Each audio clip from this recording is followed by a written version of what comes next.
Namun yang menjadi pertanyaan, apakah cukup bagi kita hanya sekedar melaksanakan sholat agar menggugurkan kewajiban kita? Padahal Allah mengajarkan dan memerintahkan qiyamus sholat tidak hanya sekedar terbatas pada gerakan sholat, tetapi lebih jauh bagaimana simbolik sholat ini terkonsep secara menyeluruh untuk diaplikasikan di dalam kehidupan kita. A'udzu billahi minasy syaithanir rajim.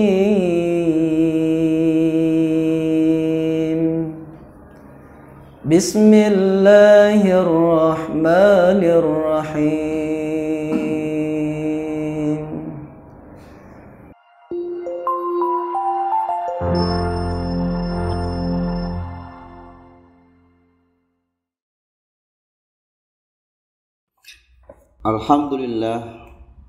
Alhamdulillahilladzi arsala rasulahu bil huda wa dinil haq liyudhhirahu 'ala dini kulli wa kafa billahi syahida. Asyhadu an la ilaha illallah wahdahu la syarika lah wa asyhadu anna Muhammadan abduhu wa rasuluh. Allahumma shalli ala sayyidina Muhammad wa ala alihi wa sahbihi ajmain. Amma ba'du. Faya ibadallah usikum wa nafsim bitaqwallah faqad fazal muttaqun. Qala Allah ta'ala fil Qur'anil azim, a'udzu billahi minasy syaithanir rajim. Bismillahirrahmanirrahim. Ya ayyuhalladzina amanu ittaqullaha haqqa tuqatih wa la tamutunna illa wa antum muslimun. Wa qala Allah ta'ala fil Qur'anil azim, a'udzu billahi minasy syaithanir rajim. Bismillahirrahmanirrahim. Ya ayyuhalladzina amanu ittaqullaha wa qulu qawlan sadida yuslih lakum a'malakum wa yaghfir lakum dzunubakum wa may yuti'illaha wa rasulahu faqad faza fawzan 'azima. Shadaqallahul azim. Ma'asyiral muslimin yang dirahmati oleh Allah Subhanahu wa taala. Segala puji hanya bagi Allah Subhanahu wa taala, Rabb yang menciptakan kita dari tiada, memberi kita iman dan memuliakan kita dengan Islam.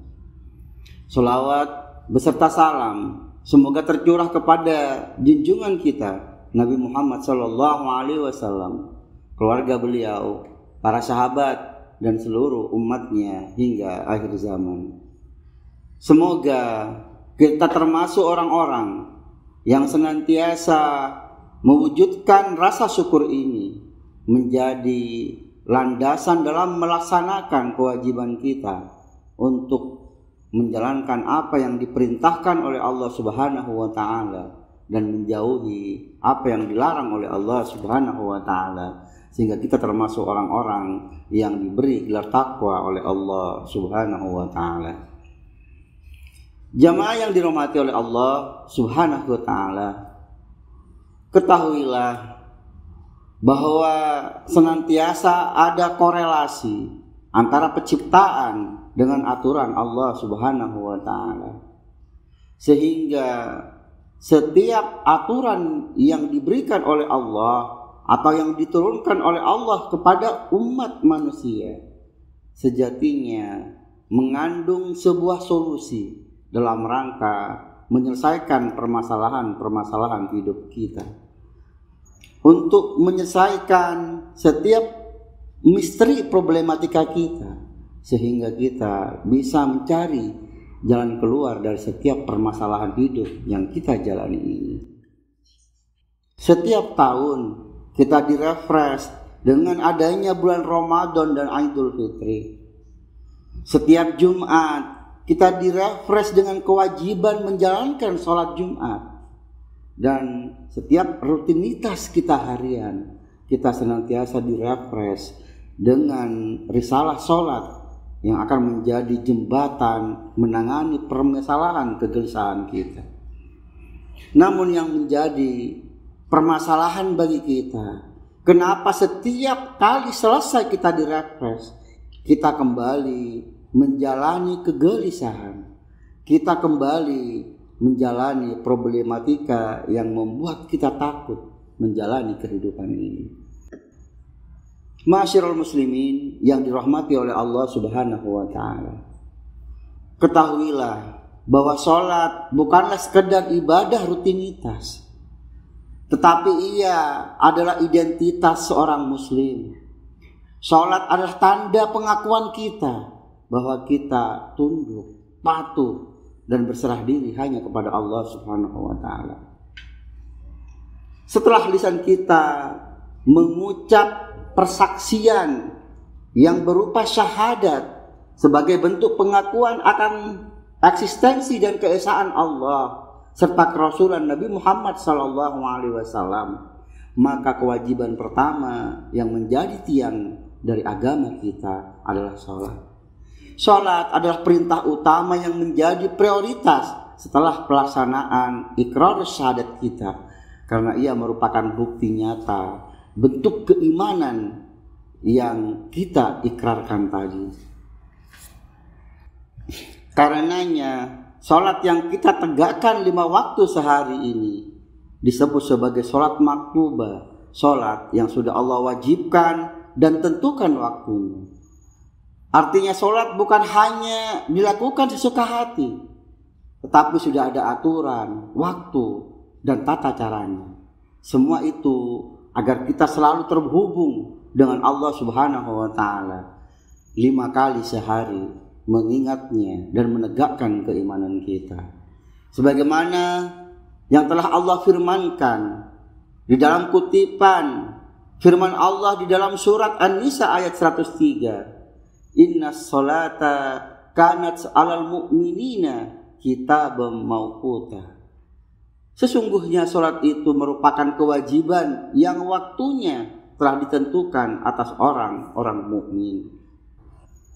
Sholat yang menjadi risalah yang telah ditunjukkan keagungannya dengan diturunkannya perintah ini di malam mulia, di mana Rasulullah SAW dibimbing oleh Allah untuk menjalankan tugas suci, yaitu Isra dan Mi'raj Rasulullah SAW. Risalah yang setiap syarat dan gerakan rukunnya diajarkan dengan hati-hati oleh Rasulullah SAW dengan kalimatnya, "Shallu kama ra'aitumuni usolli." Salatlah kalian dengan cara sebagaimana kalian melihatku salat. Jamaah yang dirahmati oleh Allah Subhanahu wa taala. Namun yang menjadi pertanyaan, apakah cukup bagi kita hanya sekedar melaksanakan salat agar menggugurkan kewajiban kita? Padahal Allah mengajarkan dan memerintahkan qiyamus shalah tidak hanya sekedar terbatas pada gerakan salat, tetapi lebih jauh bagaimana simbolik salat ini terkonsep secara menyeluruh untuk diaplikasikan di dalam kehidupan kita. Sebagaimana firman Allah Subhanahu wa taala di dalam surat Thaha ayat ke-14. A'udzu billahi minasyaitonir rajim. Bismillahirrahmanirrahim. Innani anallah la ilaha illa ana fa'budni wa aqimis sholata lizikri. Allah Subhanahu wa taala berfirman, sesungguhnya aku adalah Allah, tidak ada Tuhan selain aku, maka sembahlah aku dan tegakkan sholat untuk mengingatku. Shadaqallahul adzim. Ayat ini menegaskan bahwa sholat bukan hanya sebatas kewajiban lahiriah. Sholat seharusnya naik derajatnya menjadi sholat lizikri, sholat yang melahirkan kesadaran penuh dan menghidupkan zikir kepada Allah Subhanahu wa taala di dalam kehidupan kita. Karena sholat merupakan konsep menyeluruh yang dilaksanakan dalam kehidupan. Salat dari awal takbiratul ihram sampai salam merupakan konsep zikir kepada Allah Subhanahu wa taala. Salat merupakan jembatan emas kekhusyuan dalam rangka beribadah kepada Allah Subhanahu wa taala. Jamaah yang dirahmati oleh Allah Subhanahu wa taala, coba kita renungkan kembali secara lengkap firman Allah Subhanahu wa taala yang Al-Fakir sudah sebutkan di awal tadi, yakni dalam Quran surat An-Nisa ayat ke-103. A'udzu billahi minasyaitonir rajim. Bismillahirrahmanirrahim. Fa idza qadaitumus shalah fadhkurullah qiyaman wa qu'udan wa 'ala junubikum. Fa idza ma'nantum fa aqimus shalah. Inna sholata kanat 'alal mu'minina kitaban mawquta. Apabila kamu telah menyelesaikan sholatnya, berzikirlah kepada Allah. Fadhkurullah, maka berzikirlah kepada Allah qiyama wa qu'uda wa 'ala junubikum, baik dalam kondisi berdiri, duduk maupun berbaring. Kalau kita analisa ma'asyiral muslimin yang dirahmati oleh Allah Subhanahu wa taala, maka tidak ada waktu selain ketika kondisi ini. Sebentar lagi kita berdiri, mungkin sampai di rumah kita berbaring, atau ada hal lain yang beraktivitas duduk. Artinya setiap kondisi tidak lepas dari kondisi ketiga ini yang menunjukkan bahwa zikir yang harus kita lakukan pasca melaksanakan sholat yang kemudian kita konsep menjadi sholat yang terkonsep, ini harus kita zikirkan kepada Allah di seluruh waktu-waktu di luar pelaksanaan sholat itu sendiri. Di dalam sholat kita zikir, maka di luar sholat juga kita harus melaksanakan apa yang kita zikirkan sebagai bentuk komitmen dan kesinambungan antara pelaksanaan sholat dengan pelaksanaan kehidupan kita. Jamaah sholat Jumat yang dirahmati oleh Allah Subhanahu wa taala, yang ingin Al-Fakir sampaikan di sini bahwa konsep zikir bukan hanya ucapan, tetapi sebagaimana landasannya, yakni iman itu sendiri. Bahwa zikir itu perbuatan yang dilandasi oleh keyakinan di dalam hati, kemudian diucapkan dengan kalimat-kalimat thayyibah, subhanallah walhamdulillah wa la ilaha illallah wallahu akbar, dan akhirnya wajib diwujudkan di dalam konsep keseharian kita, yaitu dalam perbuatan dan aktivitas-aktivitas kita. Apabila dalam setiap pergantian rukun di dalam sholat kita senantiasa diwajibkan untuk mengucapkan Allahu Akbar, maka di dalam setiap pergantian aktivitas, kegiatan, dan perbuatan kita di luar sholat seharusnya juga dilandasi oleh kalimat Allahu Akbar. Apabila di dalam setiap rukunnya senantiasa mengandung doa, maka seharusnya di dalam aktivitas kehidupan kita setiap perbuatannya juga didasari dengan doa. Apabila di dalam sholat kita berjanji kepada Allah untuk menjadikan setiap kehidupan dan kematian kita hanya lillah, maka di luar sholat setiap aktivitas dan hasilnya harus didasarkan kepada lillah. Jamaah yang dirahmati oleh Allah Subhanahu wa taala, apabila konsep zikir sholat ini kita dawamkan di dalam kehidupan kita, maka ini akan berdampak pada kebaikan dari setiap aktivitas kita. Dengan zikir, hati kita akan menjadi tenang. Hidup yang penuh tekanan, kegelisahan, dan ketakutan akan terasa jauh lebih ringan ketika lidah kita terbiasa dengan zikir. Dengan zikir, kita akan dijaga dari perbuatan-perbuatan dosa. Karena dari setiap aktivitas yang kita lakukan, kita akan senantiasa mengingat Allah sehingga kita bila mencoba untuk berbuat dosa, apabila mengingat Allah, maka dosa maksiat yang akan kita lakukan itu tidak akan terjadi. Dengan zikir, maka hidup kita akan menjadi bermakna dan insya Allah akan penuh berkah. Inilah rahmat dari Allah Subhanahu wa Ta'ala. Dan dengan zikir, maka akan ada pertolongan Allah Subhanahu wa Ta'ala. Karena kita merasakan kehadiran Allah di dalam setiap keadaan, akhirnya hati kita akan menjadi kokoh, baik saat senang maupun saat susah.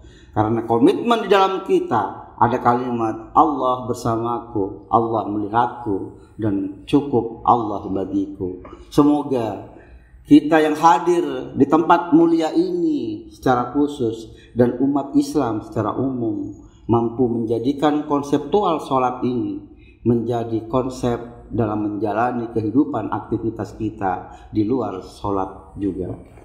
Barakallahu li wa lakum fil Qur'anil azim wa nafa'ani wa iyyakum bima fihi minal ayati wa dzikril hakim. Aqulu qauli hadza astaghfirullah li wa lakum wa syairil mu'minin fastaghfiruhu innahu huwal ghafurur rahim. Alhamdulillahi wa kafa wa usolli wa usallim ala nabiyina al-mustafa wa ala alihi wa sahbihi wa mawafa. Asyhadu an la ilaha illallah wahdahu la syarika lah wa asyhadu anna Muhammadan abduhu wa rasuluhu la nabiyya ba'da. Allahumma sholli ala Muhammad wa ala alihi wa sahbihi wa man tabi'ahum bi ihsanin ila yaumiddin. Amma ba'du. Faya ayyuhal mu'minun ittaqullah haqqa tuqatih wa la tamutunna illa wa antum muslimun. Wa'lamu anallaha wa amarakum bi amrin adim. Wassalatu wassalamu ala nabiyyil karim. A'udzu billahi minasyaitonir rajim. Bismillahirrahmanirrahim. Innallaha wa malaikatahu yusholluna 'alan nabi. Ya ayyuhalladzina amanu shollu 'alaihi wa sallimu taslima. Allahumma sholli 'ala sayyidina Muhammad wa 'ala ali sayyidina Muhammad kama shallaita 'ala sayyidina Ibrahim wa 'ala ali sayyidina Ibrahim. Wa barik 'ala sayyidina Muhammad wa 'ala ali sayyidina Muhammad kama barakta 'ala sayyidina Ibrahim wa 'ala ali sayyidina Ibrahim fil alamin innaka Hamidum Majid. Allahumma ighfir lil muslimina wal muslimat wal mu'minina wal mu'minat al ahya'u minhum wal amwat wa qadiyal hajat. Allahumma hab lana min azwajina wa dzurriyyatina qurrata a'yun waj'alna lil muttaqina imama. Allahumma aslih walatal umuril mu'minina fi Indonesia. Allahumma aslih walatal umuril mu'minina fi kulli makan. Rabbana la tuzigh qulubana ba'da idh hadaitana wa hab lana min ladunka rahmatan innaka antal wahhab. Rabbana atina fid dunya hasanah wa fil akhirati hasanah wa qina adzabannar. Ibadallah, innallaha ya'muru bil adli wal ihsan wa ita'i dzil qurba wa yanha 'anil fahsya'i wal munkar wal baghi ya'idukum la'allakum tadhakkarun wa la dzikrullahi akbar. Aqimis shalah.